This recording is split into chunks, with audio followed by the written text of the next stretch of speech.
La fuerza de la costumbre y la monotonía de lo cotidiano hacen que el individuo muchas veces lleve una vida en la que, por ser demasiado obvia y evidente, él no puede entrever muchas otras cosas que suceden a diario, y que si se detuviera un poco y le pusiera atención, se sorprendería de su inmensa capacidad, de su propia capacidad. A veces nos preguntamos por qué nos sucede algo cuando ya dábamos por descontado que eso no habría de ocurrir. Y me remito específicamente a ejemplos como que usted debe llegar a un banco, es decir, en un determinado tiempo, porque van a cerrar el banco. Y cuando llega al banco, en ese momento están cerrando, pero por cualquier circunstancia, alguien sale justo en ese instante y usted se puede colar. Es muy difícil que esto ocurra, pero a veces, cuando el individuo está agobiado por las circunstancias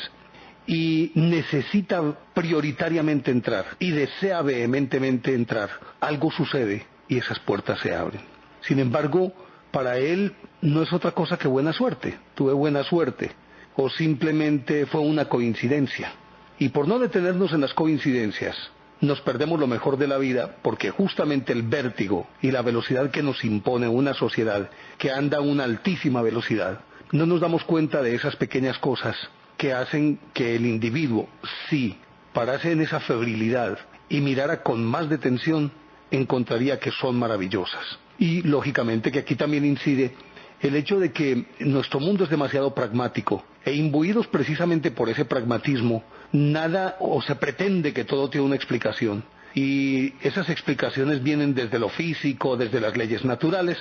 o simplemente damos por descontado que eso no puede ser por el hecho de que no lo podemos ver, medir, mensurar, pesar, todas estas cosas. Y simplemente si eso no puede ser medido, ni pesado, ni nada de esas cosas, entonces es imposible que ocurra. Es una mentalidad demasiado racionalista y pragmática, que es, sin lugar a dudas, una herencia del siglo XIX, cuando la ciencia pregonó que Dios había muerto, y cuando al empezar a dilucidarse todos los fenómenos de la naturaleza y a encontrárseles una explicación, pues entonces no había necesidad de tener un Dios.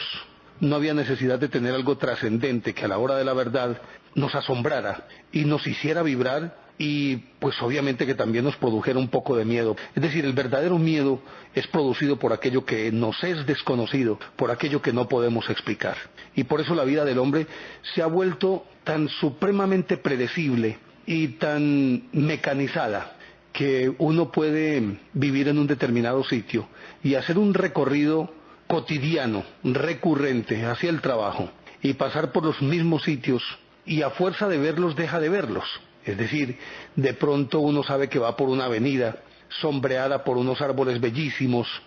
y que uno asume que pueden ser laureles o cosas por el estilo, y no los ve. O de pronto pasa por una calle diariamente y no ve una casa que tiene unas formas y unas características especiales y bellísimas, que a otra persona que nunca haya pasado por allí, a un turista, lo dejaría asombrado, pero una fuerza de verla, deja de verla y deja de tener sentido y belleza. Lo mismo que con el árbol. De pronto un árbol le ofrece a quien lo mira un espectáculo bellísimo de unos brazos que pueden prácticamente inclinarse en un sentido u otro, o ascender casi que de una manera vertical después de salir del tronco del árbol de manera horizontal, y de pronto se eleva casi que en un ángulo de 90 grados,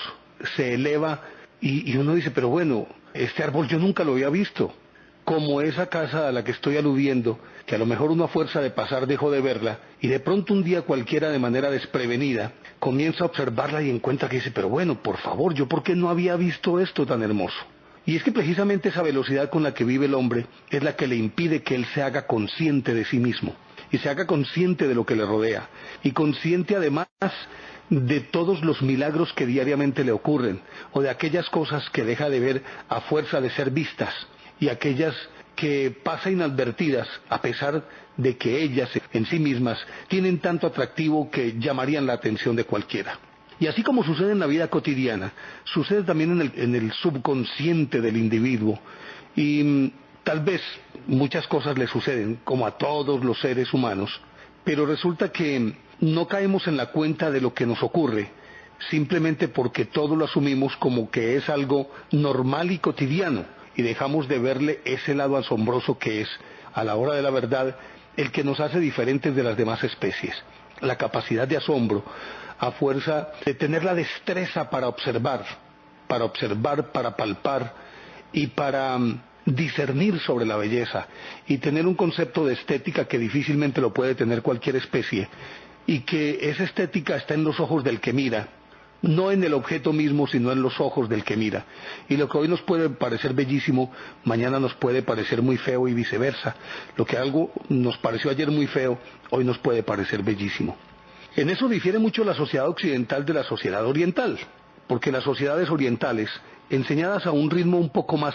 un ritmo cansino, es decir, que viven la vida de una manera mucho más lenta, pero por lenta mucho más total, porque en esa lentitud se hacen conscientes absolutamente de todo. Se hacen conscientes tanto de lo que miran como de la impresión que reciben de eso que miran. Son conscientes de cada vez que inhalan una bocanada de oxígeno o cada vez que exhalan esa bocanada de oxígeno. Son conscientes de sus movimientos, de la forma como abren o cierran los dedos, como levantan o bajan la mano, de cada paso, porque precisamente para ellos el tiempo no es tan incidente, ni es tan importante, porque ellos no miden su vida en horas ni en días, sino que las miden es en hechos, las miden es en vivencias, y que a la hora de la verdad yo creo que sería lo ideal, y por eso para ellos es tan importante el cómo vivir antes que hacia dónde quiero apuntar con mi vida. Nosotros en la sociedad occidental, y mucho más los que somos de procedencia cristiana, nos enfocamos regularmente a que la verdadera felicidad debe estar es más allá de la vida después de la muerte, y que tras la muerte vendrán todos los premios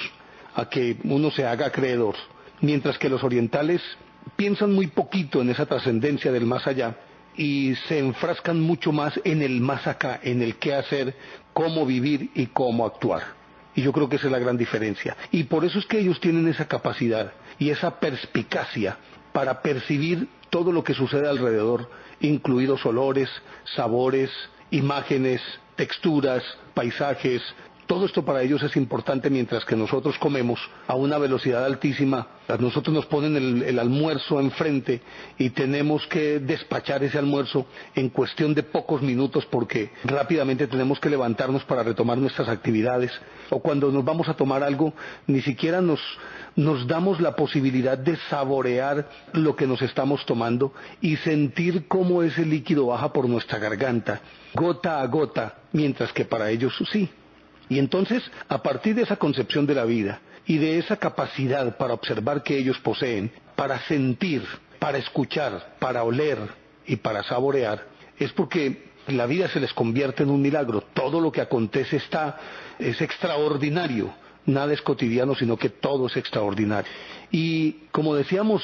pues para ellos no es tan importante la muerte, porque siempre tendrán una nueva oportunidad, entendiendo la muerte simplemente como un capítulo que se cierra, y que obviamente al cerrarse un capítulo, por inercia, se abre otro capítulo. Y eso es lo que ellos piensan de la reencarnación. Simplemente uno escribe cada página de la vida y esa página es una vida entera. Pero no es una vida global, es decir, es un capítulo de la vida. Para nosotros los occidentales es toda una vida, para ellos es simplemente una página de la vida cósmica, porque ellos tienen la posibilidad de voltear la página, volver a reencarnar y tener la posibilidad de escribir esa nueva página, tal vez con mejor ortografía, mejor redacción y diciendo cosas más interesantes que en la página anterior. Para nosotros los cristianos eso no puede ser cierto, eso no puede ser posible si creemos en la resurrección.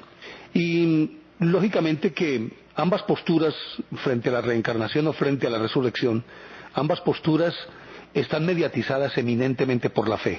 Es de la única manera que se pueden entender y que se pueden aceptar como verdades inmutables.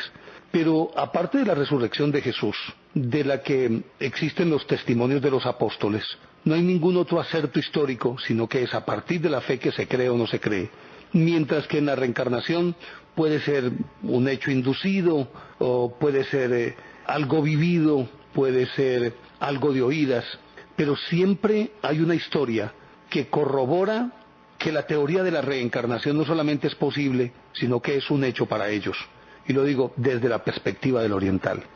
Y cuando hablamos de esas pruebas, estamos hablando de casos muy específicos y en alguna oportunidad estuvimos hablando aquí de ello, el caso de Shinta Devi, del matrimonio Pollock y de otros cuantos, que los involucrados en el hecho describían las cosas de manera tan vívida y tan consecuentes con la realidad de esos hechos, que no quedaría ningún lugar a la duda sobre si fue cierto o no fue cierto. Como es el caso de Shinta Devi, la niña de 4 años, que empieza a llorar y a pedirle a sus padres que la lleven donde su esposo y sus hijos. Después de mucho batallar con ella, la tienen que llevar en una población a 150 kilómetros de distancia, en Mutra. Ella los lleva directamente a la casa del que había sido su esposo, que tiene una panadería. Él reconoce a su hijo y dice cosas tan íntimas que solamente tendrían que saberlas una pareja, marido y mujer. Y esto deja asombrado a todo el mundo. Y Shinta Devi vivió hasta una edad avanzada, como que murió inclusive a finales de los años 80. Y justo en aquella época todavía le hacían entrevistas y todavía ella se declaraba, no dijéramos lo frustrada, pero sí resignada a no poder haber retomado aquella vida en la que tuvo hijos y demás. Y este caso, que ha sido examinado por muchos científicos y en muchas universidades, no se le ha podido encontrar una fisura donde digan aquí hubo un truco, sino por el contrario, siempre se corrobora más que algo tuvo que haber ocurrido, que lógicamente para los occidentales es muy difícil de creer, pero para los orientales, que tienen esa capacidad de asombro y están dispuestos a trascender la naturaleza, los fenómenos de la naturaleza y a ver más allá de ella misma, esto ni más ni menos es normal. Pero ya continuamos aquí en Enigmas del Mundo. Eso de Shinta Devi, pues mencionamos así de pasada el del matrimonio Pollock, que tuvieron unas gemelas y que estas cuando tenían 3 años murieron en un accidente y al poco tiempo la señora, la esposa Judith Pollock, quedó otra vez embarazada y tuvo unas gemelas.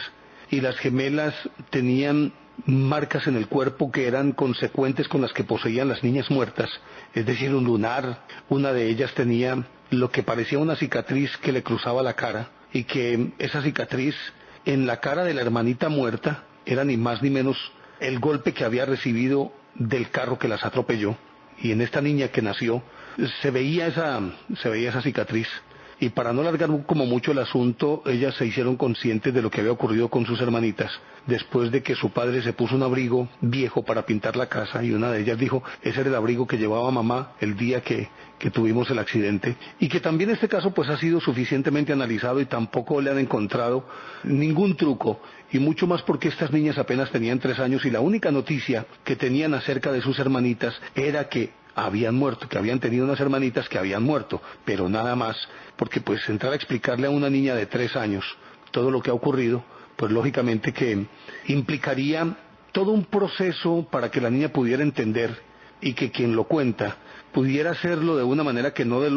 doliera ni a ellas ni a ellos. Luego no tenían ninguna noticia, no tenían por qué saberlo, y aún distinguían inclusive las muñecas que le pertenecían a una, o que le habían pertenecido a una de las niñas muertas, y que le habían pertenecido a la otra niña muerta, y la reconocían. Esta es mi Susan, decían de una muñeca, una de ellas Gillian, y la otra Jennifer decía, y esta es mi Carol, la muñeca de la hermanita muerta. Entonces, con esto, después de ser analizado, llegaron a la conclusión de que en efecto algo tenía que haber ocurrido. Y si no era una reencarnación puntual, por lo menos había una transferencia de información que probablemente y de manera, dijéramoslo, telepática pudo haber sido transmitida por la madre, o bueno, no sé cuál otro vehículo podría haber sido utilizado para que las niñas tuvieran esa información, pero nunca pudieron encontrar un truco. Pero aparte de todo esto, dentro del fenómeno de la reencarnación, hay una variable que es quizás como la punta de lanza de quienes quieren ver a la reencarnación como un hecho irrefutable, y es el fenómeno del déjà vu. El déjà vu es, o mejor, déjà vu significa lo ya visto, y que tiene que ver con que una persona, por ejemplo, ingresa a un sitio y dice con toda la certeza y la convicción, yo ya estuve aquí, esto ya lo vi, esto ya lo viví, y que esa persona, en esa primera impresión consciente que tiene durante su vida de ese fenómeno, de ese hecho o de ese sitio, puede percibir también olores, puede inmediatamente concatenar los colores con lo que había antes, las texturas. O sea que no es solamente un fenómeno que tenga que ver simplemente con la impresión causada por una escena que ya definitivamente la persona asume que la vio, Y por eso de esa variable se derivan otras como por ejemplo el déjà entendu, que es, dijéramos, lo ya escuchado, lo ya oído. Y se han dado casos muy interesantes en los que una persona puede adelantarse, es decir, se encuentra con alguien con quien nunca ha hablado, y en la medida en que se desarrolla la conversación, esta persona es capaz de adelantarse a las palabras que va a pronunciar el otro. Él inmediatamente tiene la impresión, y con una precisión absoluta, de lo que el otro va a decir, y de cuándo lo va a decir, y de por qué lo va a decir. Algo así como si le estuviera leyendo el pensamiento. Y estos fenómenos de déjà vu han sido supremamente discutidos. Y pues lógicamente que les han encontrado también, dijéramoslo, algunas fisuras, algunas grietas, por las cuales se puede entrar a explicar el fenómeno a la luz de la ciencia, o a la luz de lo consciente, o a la luz de la razón. Pero si bien es cierto que muchos de esos casos son productos de ya visiones fijadas en el inconsciente del individuo, otras definitivamente no podrían encajar dentro de esta explicación porque van mucho más allá. Me explico. Se habla mucho y sobre todo pues eso ocurrió en todos los tiempos. Pero resulta que ahora, con esta hiperinformación, con el acceso que tenemos a los medios de comunicación y entendiendo que ya el mundo es una aldea supremamente grande, pero aldea al final de cuentas porque podemos conocer el chisme al instante de cualquier parte del planeta. Es decir, podemos saber al instante que a Yasser Arafat, de acuerdo con alguna información, lo envenenaron, o podemos ver casi que en vivo, lo digo casi que en vivo por el lapso transcurrido entre la ejecución del hecho y el conocimiento nuestro de esa noticia. Caso de la princesa Diana, por ejemplo, que murió y en menos de un minuto ya la noticia la conocía todo el planeta y antes de 10 minutos todo el mundo tenía las imágenes de ese horroroso accidente. Entonces, aldea en ese sentido, que no nos queda nada oculto porque toda la tierra está a nuestro alcance a través de los medios de comunicación. Y entonces, por lo tanto, algunos afirman que una persona puede haber percibido una imagen estando muy niña. Podría ser producto de un programa de televisión, de un documental o de una fotografía de un castillo X, dijéramoslo, bueno, la tierra de los castillos, en las Islas Británicas, pues, Escocia, Irlanda. Y resulta que de pronto de manera fugaz ver un castillo y ese castillo quedar inscrito en la memoria del individuo, pero en la memoria inconsciente del individuo. Y de pronto la persona, por alguna estimulación, que puede ser un viaje in situ, es decir, ir a ese sitio, al ver el castillo, él tiene la conciencia de que es la primera vez que lo ve y lo ve físicamente. Pero resulta que al llegar allí, tiene la impresión de que ya lo había visto, de que ya había estado allí. Y lógico, pues en su primera infancia, o hace mucho tiempo, ya tenía por lo menos una información somera, pero información al final de cuentas, sobre ese castillo. Y entonces, al verlo por primera vez, físicamente cree que realmente nunca lo había visto, pero ya esa imagen la tenía incorporada en su psiquis. Y así por el estilo. Esa es una forma de explicarlo, pero lógicamente que no explicaría todos los casos,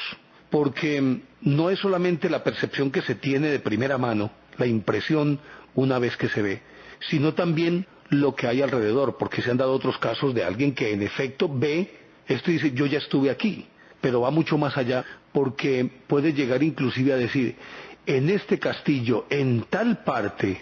hay determinada cosa. Y en efecto, al ir a corroborarlo, allí encuentran eso que la persona describió. Son muchísimos los casos que, en ese sentido,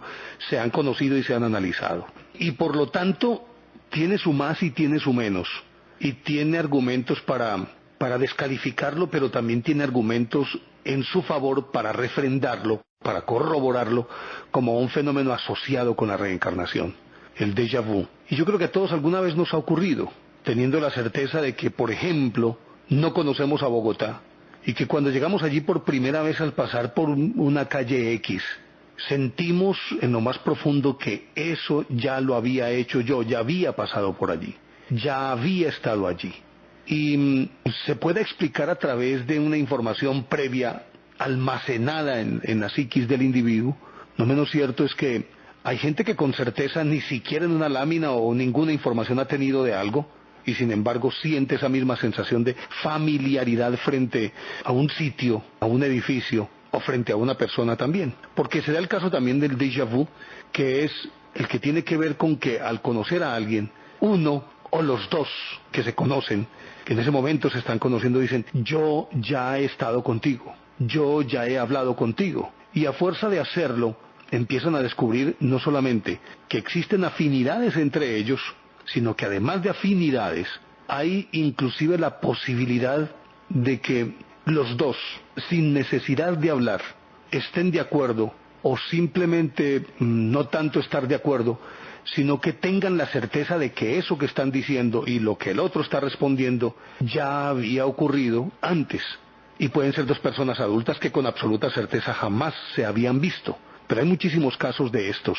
y que lógicamente remiten al estudioso a pensar que probablemente esas dos personas en alguna vida anterior estuvieron ligadas, o por afectos o por odios, o por un vínculo familiar muy estrecho de padre e hija, o madre e hijo, o cosas por el estilo. Y esa seguridad la da ese conocimiento tan perfecto que una persona puede tener de otra en el instante mismo de conocerla. Y hay muchísimos casos también que podrían sustentar la validez del fenómeno en este sentido. Y tenemos un buen catálogo de situaciones de estas, en las que uno dice, bueno, esta podría ser explicada de esta manera, esta tal vez no puede ser explicada. Inclusive hay un caso, y de este han tomado algunos, o lo han tomado algunos, como el argumento más sólido para decir que el déjà vu no es otra cosa que una impresión que data de tiempo atrás y que ya estaba impreso en la psiquis del individuo. El caso de Helen Hislop lo cita en uno de sus libros Carol Shary, que es una de las personas que más ha analizado este fenómeno del déjà vu. Resulta que hablan de una señora Doris, no incluyen el apellido, pero está lo suficientemente, dijéramos, lo documentado el caso, que tenía una visión recurrente, esta señora Doris, y resulta que esta visión tenía que ver con un cielo azul brillante, un jardín con un muro alto en la parte trasera de una casa, que además poseía un columpio muy llamativo de cadenas en el jardín. Pues resulta que esta señora Doris regresó al hogar de su niñez en Ohio, y allí se encontró con una anciana a la que no recordaba ella haber conocido nunca, y que por esa afinidad, la señora en cuestión la invitó a tomar el té y se la llevó al jardín. Pues cuando llegó a ese jardín, la señora Doris reconoció instantáneamente el jardín como el que ella permanentemente tenía en su visión, jardín recortado contra ese mismo cielo azul, existía el mismo alto muro y estaba el mismo columpio extraño. Pues resulta que la señora Doris,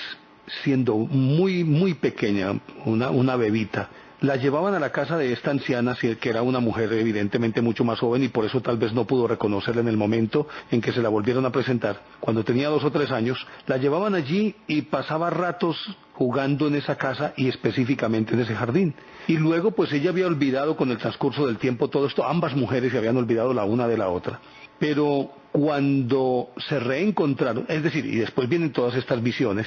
y cuando ella llega allí, dice que tiene la impresión de que ya había estado allí, o sea, el famoso déjà vu, pero resulta que esto no era nada más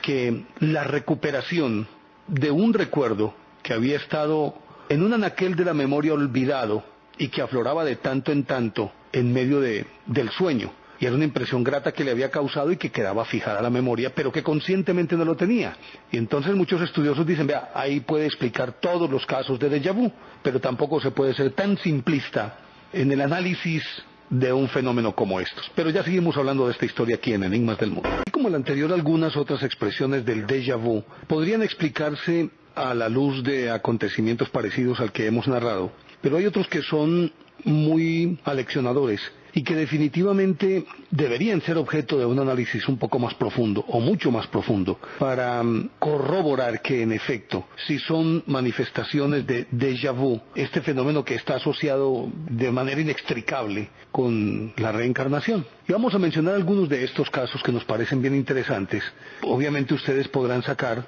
las conclusiones que a bien tengan. Se cuenta el caso de una mujer del sur de los Estados Unidos, de apellido Montgomery, Ruth Montgomery, que estaba visitando por primera vez las ruinas del castillo de Heidelberg en Alemania, y trazó, cuando estuvo dentro, un dibujo en el que aparecía una habitación muy peculiar situada en una parte inaccesible del edificio antes de haberla visto, que al mismo tiempo afirmaba que en la biblioteca en tal anaquel había un libro X que habría sido escrito por un antiguo profesor alemán. Inmediatamente se dieron a la tarea de investigar qué había de cierto en lo que esta señora afirmaba. Y en efecto, encontraron no solamente la habitación tan particular que ella había pintado, sino que fueron al anaquel en cuestión y encontraron allí el libro al que ella estaba aludiendo. Y así como el de ella, una enfermera francesa llegó una vez a un castillo, el castillo de Saint-Germain-en-Laye, y antes de visitarlo dijo que había una habitación sellada en la parte superior de la escalera.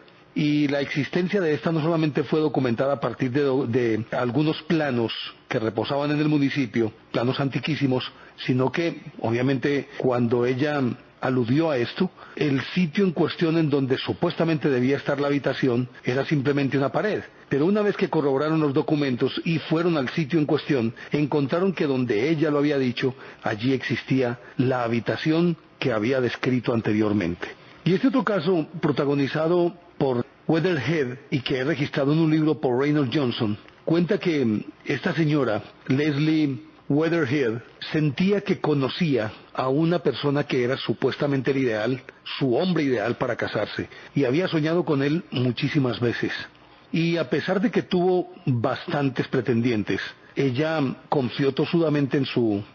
sueño, en su premonición, y porque además de esto, ella, antes de que ocurriera, afirmaba que esa persona que ella estaba esperando había estado unida a ella en una encarnación anterior. Pues bien, cuando ya contaba 35 años y ella misma empezaba a desconfiar de ese sueño que había tenido, resulta que vivía en Australia. Llegó allí desde Inglaterra un señor, un ejecutivo, para representar a su empresa, y estaban en un concierto de ópera, es decir, coincidieron ambos en un concierto de ópera y ya se vieron por primera vez. Y se sintieron no solamente atraídos, sino que ambos tuvieron la certeza de que la otra persona era la que habían estado buscando y con la cual habían estado ligados en vidas anteriores. Pues en muy poco tiempo se casaron y una vez que habían contraído nupcias, empezaron a conversar y reconstruyeron la vida anterior en la que ellos habían estado unidos también como marido y mujer, pero con una variante no más. Él era la mujer y ella había sido el marido. Y que en ese matrimonio, en tiempos anteriores, habían tenido hijos. Y en una de esas, él trabajaba en la corte del rey de Francia. Y éste lo había enviado a cumplir una misión desesperada para tratar de evitar una guerra. Y durante esa misión, él perdió la vida. Es decir, en este caso, él, de aquella encarnación anterior, era la ella de hoy. Y al reconocer esto, y que ambos estuvieron de acuerdo con que en efecto así había sido, se sentían conmocionados cuando uno de los dos tenía que emprender un viaje, y entonces no se separaban absolutamente para nada. Además de ello, en este nuevo matrimonio tuvieron un hijo, y este hijo daba la sensación de que también les había pertenecido en una vida anterior, pero ya no como hijo de ellos, sino como un hermano de la que en ese instante del matrimonio era la mujer, y que ella obviamente lo cuidaba con muchísimo amor. Y durante muchísimo tiempo el caso de este matrimonio, de Leslie Weatherhead, fue estudiado minuciosamente, y por más que intentaron encontrar de pronto algo que los llevase a pensar que de alguna manera existía una conexión anterior, pero en esta misma vida, no pudieron encontrar absolutamente nada. Al verse ellos acosados por los estudiosos y por la prensa también, en su momento, esto fue a mediados de los años 50 del siglo XX, desaparecieron de la vista de todos, y pues nunca más se volvió a tener noticia de ellos, pero mientras fueron objeto de estudio, se convirtieron quizás en uno de los casos más connotados del déjà vu en este caso. Déjà vu que sirvió de base, de referente, para reconstruir la vida común que habían tenido anteriormente. Y hay otro caso bien interesante, que es el de Najib Abu Farai, que era un joven marroquí que una vez había crecido, se trasladó distante de su casa unos 200 o 300 kilómetros y se instaló en un sitio llamado Jebel Druz, que para él era mucho más familiar que su propia tierra. Y confundido justamente por esa experiencia que tenía frente a ese nuevo sitio en el que él estaba residiendo, le tocó visitar un pueblo cercano porque además él era vendedor y reconoció ese pueblo como si fuera el suyo y en él una casa. Cuando descubrió la casa, por curiosidad entró, pero resulta que al él ingresar a la casa, tuvo la certeza de que la conocía de cabo a rabo y sabía de cada habitación, de los muebles, absolutamente de todo. Y es más, estando dentro de la casa, obviamente conversando con los dueños de la casa, les dijo que él había escondido un dinero, una bolsa con dinero, en un determinado sitio, y fue hasta donde él afirmaba que estaba el dinero y encontró la bolsa allí. Pero aparte de lo anterior, resulta que había unos retratos en la casa, porque esa casa seguía perteneciendo a su misma familia, pero obviamente a la familia de Najib Abu Farai, pero pues que era el que estaba en este momento investigando, y pertenecía a la familia de él, pero en una encarnación anterior. Cuando él vio un retrato, una pintura más bien, inmediatamente les dijo a todos, ese soy yo. Y resulta que ese soy yo se llamaba Mansur Atrash, que había muerto en 1897 y más o menos en esa misma época había nacido Farai. Inclusive entonces este muchacho que estaba reconstruyendo su vida anterior, el joven, mencionó una disputa que había tenido acerca de los límites de unas viñas y de una tierra que había vendido y no le habían pagado. Y resulta que después de exponer los hechos, le dijeron que ese altercado que él había tenido cuando era Mansur Atrash, cuando había tenido ese altercado, o la familia con la que había tenido ese altercado todavía existía, porque fue relativamente corto el lapso, unos 25 años, entre el suceso de la muerte del anterior y la descripción de este muchacho. Y entonces lo llevaron donde la familia con la que Mansur Atrash había tenido esa disputa, y fue tan la vividez del relato de él, y coincidieron las partes de tal forma que la familia con la que había tenido el problema le reconoció una suma por daños y perjuicios, y le dieron, además de ello, 10 camellos cargados de grano. Ese es el caso de Najib Abu Farai, que recordó toda su vida a partir del momento en que visitó un pueblo en el que se encontró no solamente a sus anchas, sino que reconoció como el sitio donde había nacido y había vivido cuando era Mansur Atrash. En 1897 había muerto este señor. Y hay otro caso que es quizás uno de los más estudiados,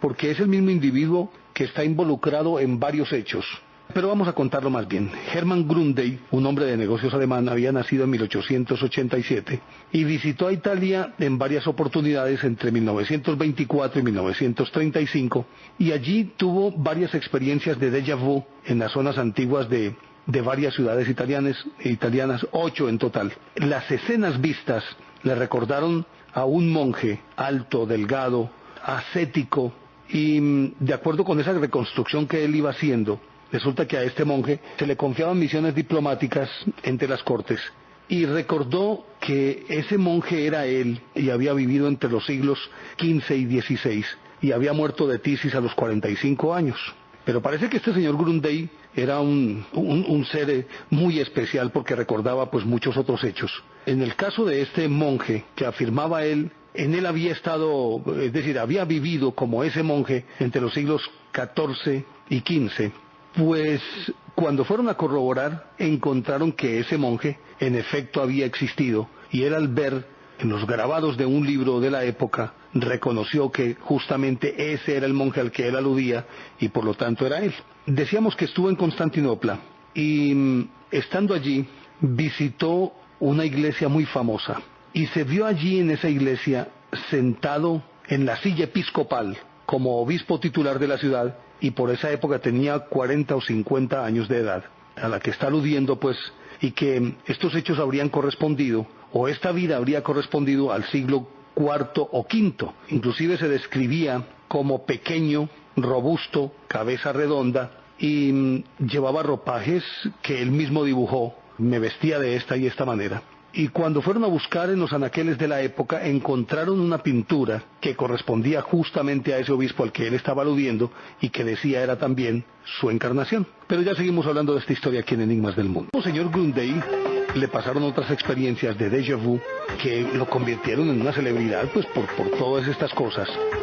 que él percibía y que cuando él las relataba iba reconstruyendo las vidas de esas personas, y al describirlas y se adelantaba una investigación, se encontraba que no solamente la descripción era exacta, sino que él se reconocía a sí mismo como esas personas muertas en esos siglos que ya hemos descrito. Pues el mismo señor, en Berlín, durante los bombardeos aéreos de 1942 y 43, él trabajaba en la defensa civil y se refugiaba en un edificio de Berlín que había sido construido en 1618.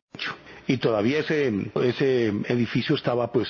en pie y servía además de refugio. Pero a fuerza de estar allí, dice él que empezó a sentir que había vivido en ese sitio, y casi que por inercia fue hasta un pasillo oscuro en donde encontró una especie de baúl. Y al mirar ese baúl lo reconoció como una propiedad suya y empezó a reconstruir lo que había ocurrido, y llegó a la conclusión de que él era un comerciante y que un día, haciendo un balance de sus ganancias, pues de cómo iba marchando el negocio, encontró que estaba quebrado. Y resulta que el culpable de esto era básicamente la persona que le llevaba las cuentas. Era un contador, pero que en aquella época no se llamaba así. Y al reconstruirlo afirmaba posteriormente que él había sido constructor de barcos y que además de eso comerciaba en madera y andaba más o menos por los 40 años y que vivía en una pequeña ciudad de Alemania, una ciudad costera. Y cuando descubrió que el otro le había robado, optó por suicidarse. Y se supone que esto había ocurrido entre 1870 y 1885. En fin, al hacer una investigación, encontraron que en efecto había existido un comerciante que correspondía con todas las características por este descritas,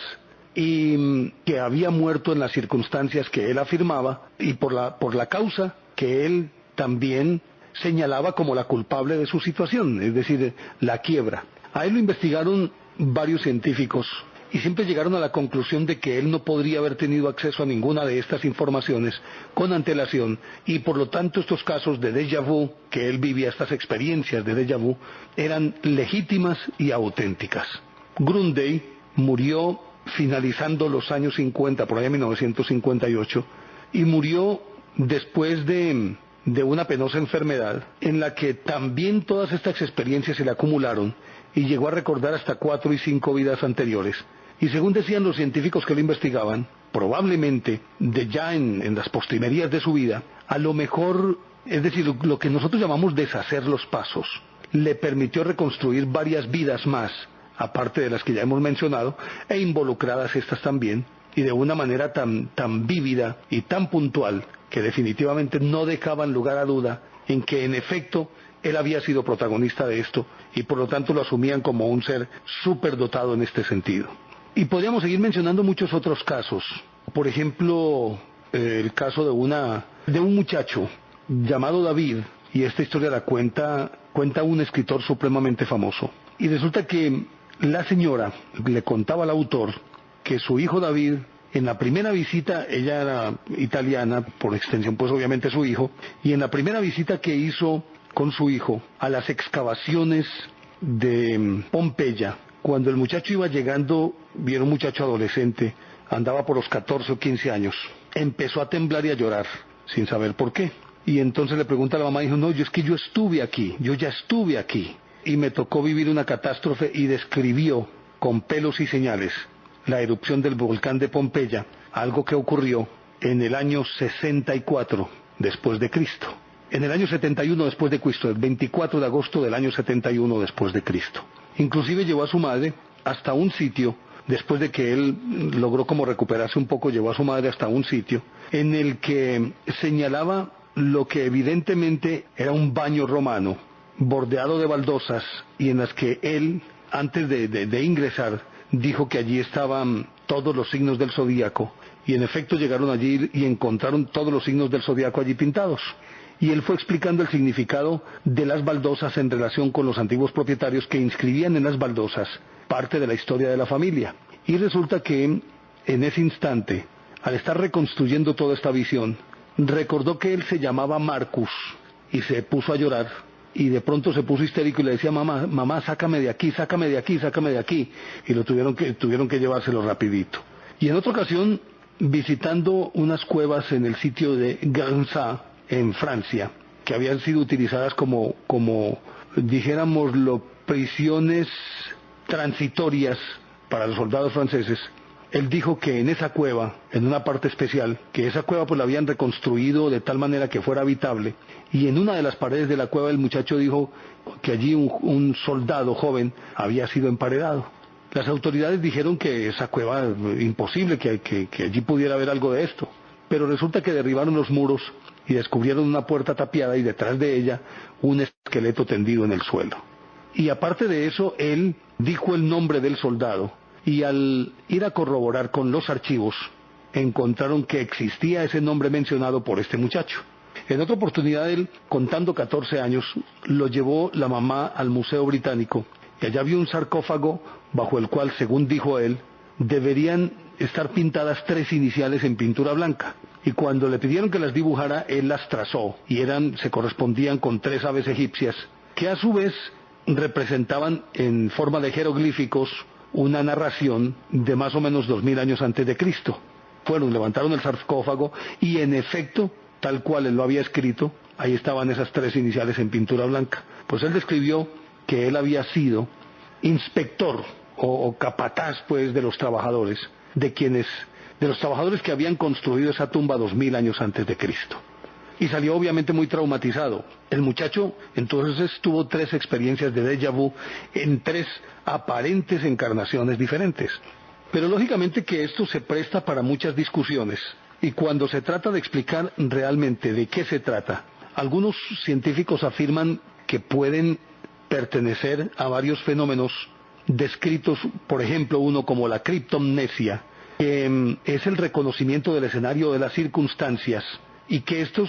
elementos o estos hechos pudieron haberse dado cuando el individuo que los percibe era un bebé y quedaron inscritos en su subconsciente, y luego pues simplemente fueron olvidados hasta que el estímulo de observar de nuevo estos sitios hacía que el recuerdo aflorara, y de una manera tan vívida. O lo explican también como el recuerdo falso, que es una escena que se reconoce, pero resulta que esta escena es más bien, dijéramoslo, como una escena genérica, o puede pertenecer a un edificio que por sus características, o por pertenecer a una determinada escuela arquitectónica, puede parecerse a muchos otros. Y entonces la persona, al observarlo, asume y con mucha convicción que es la primera vez que ve ese edificio, por ejemplo. Pero resulta que él ha visto otro muy parecido y no alcanza a distinguir en sus recuerdos, no alcanza a distinguirlos a los dos, el que tiene en la memoria grabado y el que está viendo, y asume que son uno solo. Y asimismo la persona puede reconocerlo,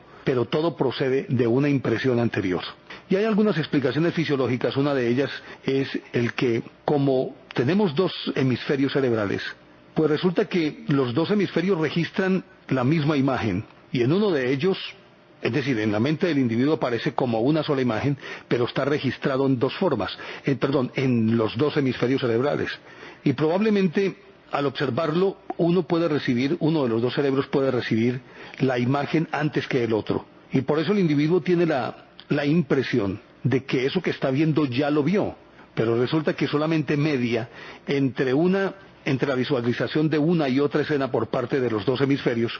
puede transcurrir un milésimo de segundo, pero como para el cerebro no existe el tiempo, simplemente tiene la sensación de que eso ya lo vio hace muchísimo tiempo, y resulta que apenas ocurrió esa impresión hace un milésimo de segundo. Y también hay una segunda explicación fisiológica, y es que el parpadeo de los ojos en un momento crítico, al entrar por ejemplo a un lugar relativamente oscuro, la mente amplía esa visión en el instante en que se necesita para ajustar la visión, y después del parpadeo puede darle al espectador la sensación de que ya ha estado allí antes, y en efecto estuvo un milésimo de segundo antes, y así por el estilo. Hay muchos fenómenos que podrían explicarse perfectamente, otros no tanto. Sin embargo, no se pueden revolver todos los huevos en la misma canasta, ni todos se pueden explicar a la luz de estos fenómenos fisiológicos, ni todos se pueden quedar sin explicación. Y en este sentido yo creo que hay que tener un poquito de sindéresis para poder determinar conscientemente qué es realmente lo que está ocurriendo. Pero que el fenómeno existe, existe. Y el que una persona encuentre un sitio tapiado ya es mucho. Habría otra explicación que tiene que ver con la percepción extrasensorial de personas que tienen una habilidad extraordinaria para percibir fenómenos extranaturales, como la precognición, como la visión paraóptica y cosas por el estilo, y que podrían